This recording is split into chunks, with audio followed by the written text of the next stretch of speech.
how's business coaching life, and what are you focusing on right now? So hit the ground running again. She went into daycare 2 weeks ago. Today, oh my gosh, anniversary. Wow. I only cried a little bit, so success.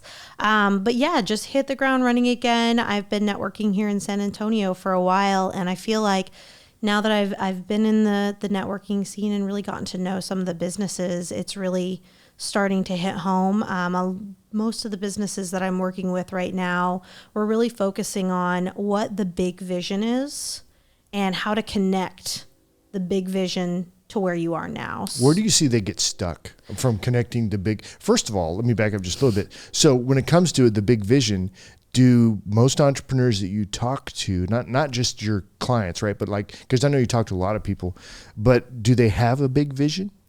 So most of the ones that I work with do. The unique thing about coaching is you have to believe in it and want to be coached in order to get value from it. You kind of have to buy into the process, be willing to have those uncomfortable conversations, and be motivated enough to achieve your vision in order to really succeed at it. If you're just kind of blah, you're like, I'd love to do this, but if it doesn't happen, it's okay, then to be honest, not worth wasting your money on someone like me to come in.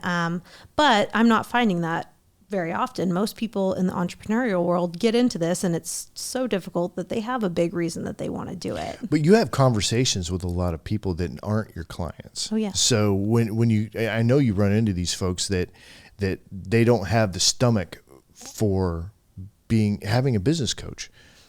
I mean, let's just be real, because it's like, it's not about the fee.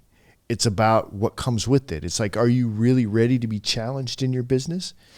I have had someone say I scared them in my conversation, because ultimately, my job is to give you value and clarity. So I hone in on anything from words to tone to see where those pain points are, and so we can help get clarity. And if you don't want clarity, it's going to be really uncomfortable. It's like running from your problems a little bit. If you just don't really want to acknowledge them, if you don't want to own up to them, if you think you can do no wrong, then yeah, a conversation with a business coach is not going to be for you. And I've had that happen before, because you'll be surprised at how often I'll be sitting there just chatting with someone and the conversation goes totally left field. They came in thinking they were going to just talk to me about one thing, and all of a sudden we dug 3 layers deep and found out that they had something completely different on their mind. And sometimes they get excited by that. And that's how I can tell I have a potential client. If they get excited by the clarity, and it's just like the fog has cleared for them, and they're like, oh my gosh, this big thing I've been thinking about and muddling over, but it's never been able to connect.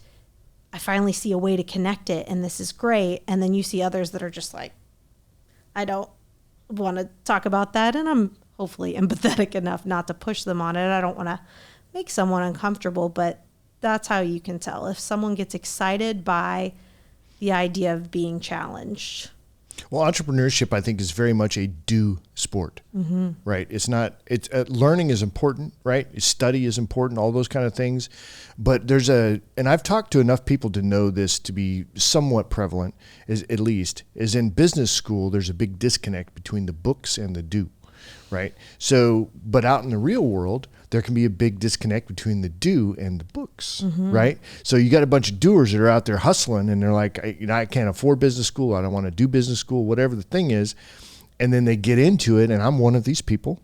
I get into it, and I'm like, well, I don't know what that's like. I don't know about this. Oh, I didn't know that. And it's like, well, that's going to hurt. My wife's not going to like that part of it. You know what I mean? There's things that can come along that way. So tell me about what's your experience thus far. Are you seeing more of the doers or more of the book people on your side, the studiers? So I'll be honest, not too many of the studiers, because I generally work with the small to medium-sized business.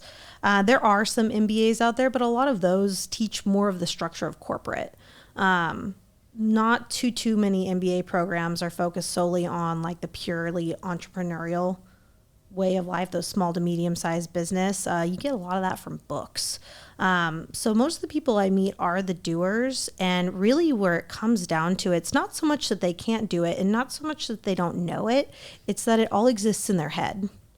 and they are running so fast. They want to get to their vision so fast that they don't take the time to stop and really organize those thoughts. Most of the people I work with are the big thinkers. They have this end goal in mind, and they are trying to get to it as hard as they can. And sometimes they just don't know what they don't know. Why is it important to slow down and get that organization in place? Really, I think it comes down to we all have the same 24 hours in the day. That's not going to change. So how can you make your time the most efficient use? If you're going to build this big dream, there's a reason that there's some people that are like Elon Musk, and some people never get their businesses off the ground. And the difference is how strategic you are about your activity. You can spend all day on the phone answering admin calls and doing those little tasks that take up so much time. Or you can step back and look at it and say, what is the most value I bring to my business? And how can I hone in on that to build the bigger dream? Because all those people with the big businesses, they cannot do it all. It's physically impossible in our 24-hour day.